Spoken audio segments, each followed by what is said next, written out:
बहुत समय पहले एक शक्तिशाली असुर राजा था, जलंधर। वह बहुत वीर और पराक्रमी था। उसकी पत्नी का नाम वृंदा था। वृंदा भगवान विष्णु की परम भक्त और पतिव्रता स्त्री थी। वृंदा की तपस्या और सतीत्व के बल से जलंधर को कोई देवता भी पराजित नहीं कर पाता था। जब जब देवता जलंधर से युद्ध करते, उसकी पत्नी की पवित्रता उसे बचा लेती थी। देवताओं ने यह बात भगवान विष्णु को बताई। तब भगवान विष्णु ने सोचा कि केवल वृंदा के सतीत्व को भंग करके ही जलंधर को परास्त किया जा सकता है।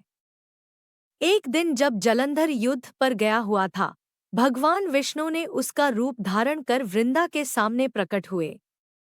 वृंदा ने उन्हें अपना पति समझकर उनका स्वागत किया, लेकिन कुछ समय बाद जब उन्हें पता चला कि वे उनके पति नहीं बल्कि भगवान विष्णु हैं, तो उनका सतीत्व भंग हो गया।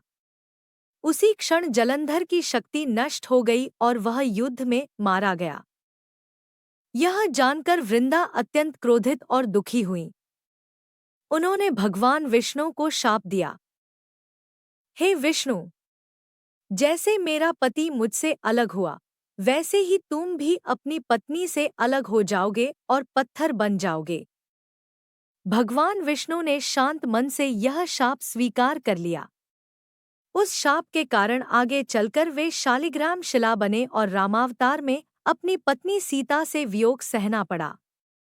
वृंदा ने अपने प्राण त्याग दिए।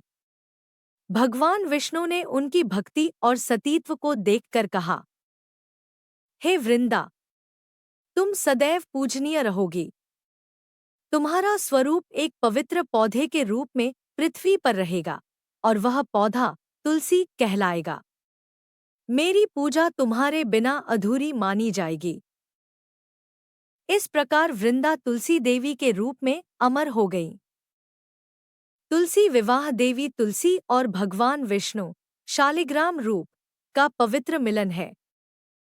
यह विवाह कार्तिक शुक्ल एकादशी या द्वादशी को मनाया जाता है। इस दिन के बाद से शुभ विवाहों का मौसम आरंभ होता है। माना जाता है कि इस दिन तुलसी शालिग्राम का विवाह करवाने से सौभाग्य, समृद्धि और सुख शांति प्राप्त होती है।